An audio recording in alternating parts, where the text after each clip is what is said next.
Tamatnya karir sang jenderal di Polri, kini Verdi Sambo dibayangi hukuman mati. Ini menunjukkan bahwa vonis sudah dijatuhkan publik kepada Sambo.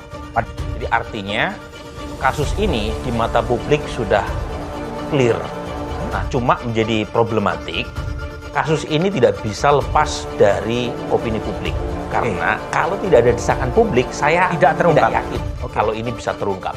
Jadi kegeraman publik luar biasa kepada Sambo, dan akhirnya publik sudah menjatuhkan vonis bahkan sebelum sidang dimulai. Dan ini menjadi problematik ketika misalnya keputusan pengadilan itu tidak sesuai dengan persepsi publik. Nah, misalnya kalau pengadilan tidak sampai pada keputusan untuk menjatuhkan hukuman mati, bagaimana legitimasi sosial pengadilan? Sementara vonis publik sudah jatuh. Karena seperti awalnya saya katakan, di kepolisian ini ada 3 kubu. Ada kubu yang membuka seterang-terangnya, ada kubu yang mau menutup setutup-tutupnya, ada kubu yang kambing hitamkan di tingkat Barada maupun brigadir, jangan sampai menjerat perwira, kan begitu. Nah, 3 kubu ini tentu bersitegang di sana, dan mereka tidak punya keberanian untuk tampil ke atas, tetapi cenderung yang mau membuka ini memberi informasi ke saya sebagian, demikian juga yang mau mungkin menghitamkan. Tetapi kubu yang mau menutup ini terus menciptakan rekayasa-rekayasa dengan mempengaruhi lembaga lain, bahkan menyalurkan uang-uangnya, kan begitu. Nah, itulah kira-kira kondisi negara kita saat ini. Nah, saya sebagai warga negara yang baik maupun sebagai advokat perlu menyampaikan kepada masyarakat bahwa inilah keadaan kita sekarang. Terserah kita mau apa. Yang penting jangan sampai saya tidak memberi informasi, tapi saya sudah memberi informasi yang sangat memadai mulai dari bulan Juli sampai dengan bulan September. Bahkan ada orang yang sampai melaporkan saya ke polisian dengan menyebut saya sebagai pelaku penyebar hoax. Saat ini institusi kepolisian itu sedang dikencingin oleh penjahat-penjahat. Jadi kalau mereka berpikir kita lah yang jelek-jelekin mereka, tidak sebenarnya. Penjahat ini sedang menunjukkan bagaimana dengan pengaruh uang mereka bisa memperbudak kepolisian Republik Indonesia. Itu yang sebenarnya ditunjukin. Disinilah kita melihat saat ini yang ada bukan hukum adalah panglima, teman-teman, tapi uang adalah panglima. Ini loh yang saya merasa miris. Bicara tentang stop rekayasa dalam kasus kriminal Brigadir J, ya kan? Kita hanya bisa menang apabila masyarakat bersatu aja. Saya melihat jangan sampai kita sia-siakan momentum dari Brigadir Joshua. Saya nggak kenal sama Brigadir Joshua, ya, tapi saya kenal sama Verdi Sambo. Hampir tiap minggu saya selalu WA nama beliau untuk setiap kasus-kasus. Tapi ternyata ya kan tujuannya adalah membungkam doang, bukan menyelesaikan. Kerusakan ini sudah sistematik, bukan oknum 1-2 orang. Jadi untuk membersihkan ini, saya rasa Kapolri sekalipun kesulitan.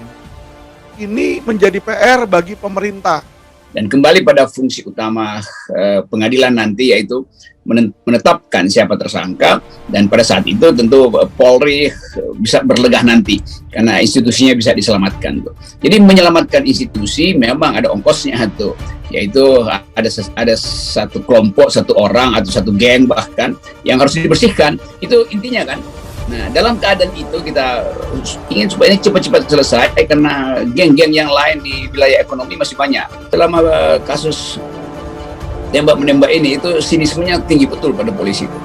Dan polisi juga terpaksa mesti cari jalan supaya persiapan dia untuk membersihkan institusinya melalui peristiwa ini betul-betul rapi. Irjen Verdi Sambo resmi dipecat dari Polri. Karir Jenderal Bintang 2 itu di Korps Bayangkara benar-benar tamat. Sempat tak terima atas pemecatan dirinya, Sambo menunjukkan banding melalui Komisi Kode Etik Polri atau KKEP. Namun sidang KKEP menolak bandingnya. Mantan Kepala Divisi Profesi dan Pengamanan atau Kadif Propam Polri tersebut resmi diberhentikan secara tidak hormat.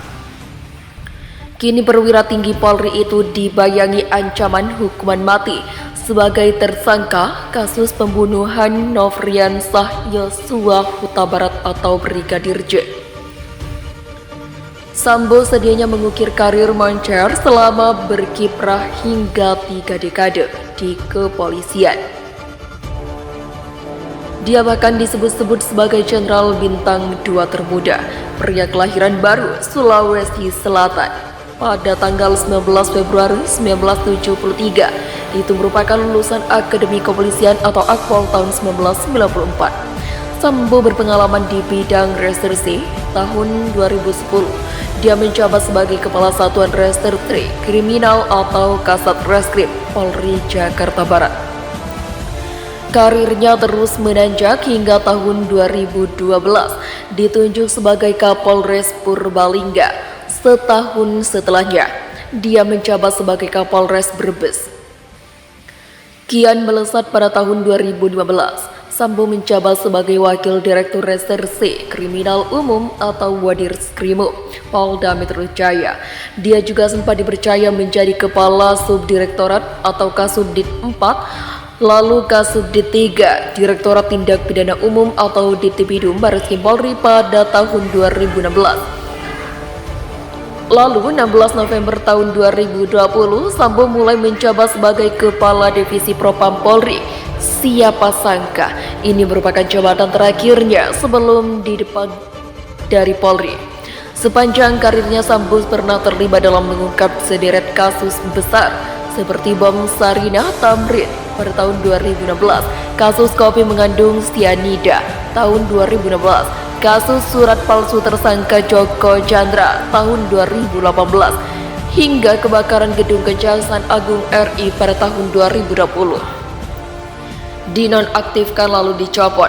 Kasus kematian Nofriansah Yosua Huta Barat atau Brigadir J menjadi awal mula runtuhnya karir Sambo di institusi Bayangkara. Kasus ini pertama kali terungkap pada tanggal 11 Juli tahun 2022. Narasi yang beredar di awal, Brigadir J tewas setelah terlibat baku tembak dengan Richard Eliezer atau Baradae di rumah dinas Sambo di kawasan Duren 3, Jakarta Selatan pada Jumat. Mulanya disebutkan bahwa peristiwa itu berawal dari dugaan pelecehan Brigadir J terhadap istri Sambo, Putri Chandrawati. Imbas kasus ini, Sambo dinonaktifkan dari posisi Kadifropam Polri pada 18 Juli tahun 2022. Selang 2 minggu, tepatnya 4 Agustus, dia resmi dicopot dari jabatannya. Bersama dengan 9 anggota kepolisian lainnya, Sambo dimutasi sebagai perwira tinggi pelayanan markas atau Yanma Polri. Seluruhnya diduga melanggar kode etik karena tidak profesional dalam menangani kasus kematian Brigadir J, tersangka pembunuhan. Pengusutan kasus kematian Brigadir Yosua terus berjalan. Tepat 9 Agustus tahun 2022, Sambo ditetapkan sebagai tersangka dugaan pembunuhan berencana. Dia diduga menjadi dalam pembunuhan berencana terhadap anak buahnya sendiri. Kapolri Jenderal Listio Sigit Prabowo memastikan tak ada insiden baku tembak apapun pelecehan di rumah Sambo, sebagaimana narasi yang beredar di awal. Peristiwa sebenarnya, Sambo memerintahkan Richard Eliezer atau Baradae untuk menembak Yosua di rumah dinasnya di Duren 3, Jakarta Selatan pada Jumat. Setelahnya dia menembakkan pistol milik Brigadir J ke dinding-dinding rumahnya supaya seolah terjadi tembak-menembak. Untuk membuat seolah-olah terjadi tembak-menembak, saudara Ferdi Sambo melakukan penembakan dengan senjata milik Yosua ke dinding berkali-kali untuk membuat kesan seolah telah terjadi tembak-menembak, transigi dalam konferensi pers pada Selasa. Sebelum Sambo, Baradae sudah lebih dulu menjadi tersangka. Selain itu, ajudan istri Sambo bernama Ricky Rizal atau Bribka RR serta asisten rumah tangga atau ART Sambo, Kuat Ma'ruf, juga ditetapkan sebagai tersangka.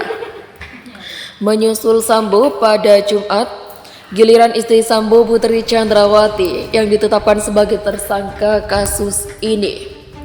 Kelimanya disangkakan perbuatan pembunuhan berencana yang dijerat pasal 340 subsidiar, pasal 338 contoh, pasal 55 dan pasal 56 Kitab Undang-Undang Hukum Pidana atau KUHP. Ancaman pidananya maksimal hukuman mati, penjara seumur hidup, atau penjara selama-lamanya 20 tahun. Obstruction of justice. Tak hanya diduga menjadi otak pembunuhan, Sambo juga menjadi tersangka obstruction of justice atau tindakan menghalangi penyidikan kasus kematian Yosua.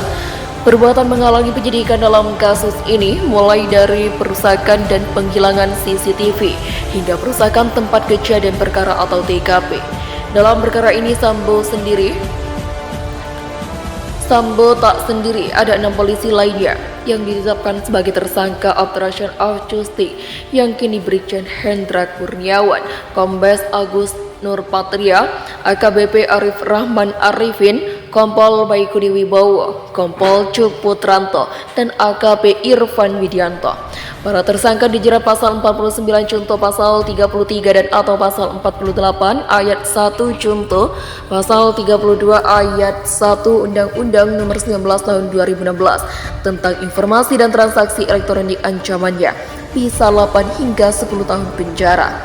Mereka juga dikenakan pasal 221 ayat 1 dan 233 KUHP contoh, pasal 55 KUHP dan atau pasal 56 KUHP dengan ancaman pidana penjara 9 bulan hingga 4 tahun kurungan. Dipecat lalu banding. Sambo sempat mengajukan permohonan pengunduran diri dari Kapolri beberapa hari sebelumnya sidang KKIP.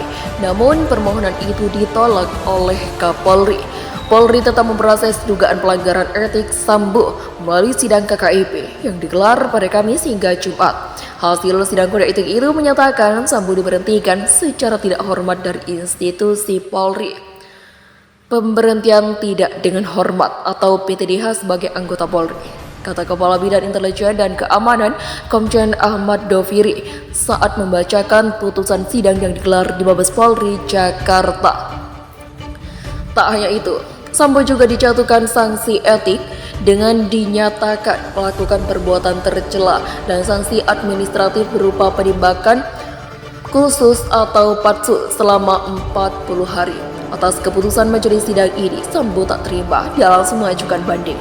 Mohon izin, sesuai dengan pasal 29 PP 7 tahun 2022, izinkan kami mengajukan banding. Apapun keputusan banding kami siap untuk melaksanakan, kata Sambo saat itu. Tamat, lewat hingga minggu kemudian nasib Sambo diputuskan.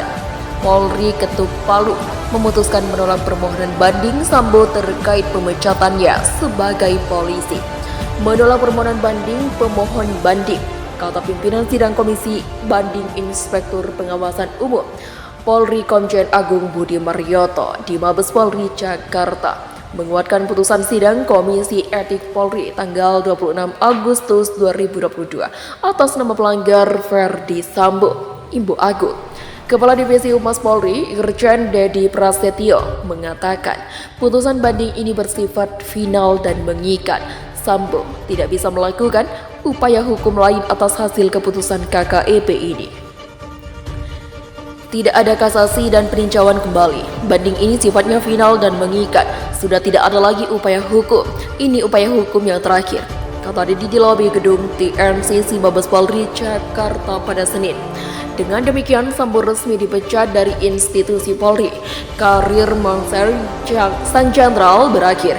Kini polisi masih terus melanjutkan proses hukum terhadap Sambo terkait kasus kematian Brigadir J. Ancaman sanksi puluhan tahun penjara, bahkan mungkin hukuman mati menyambangi mantan petinggi Polri itu.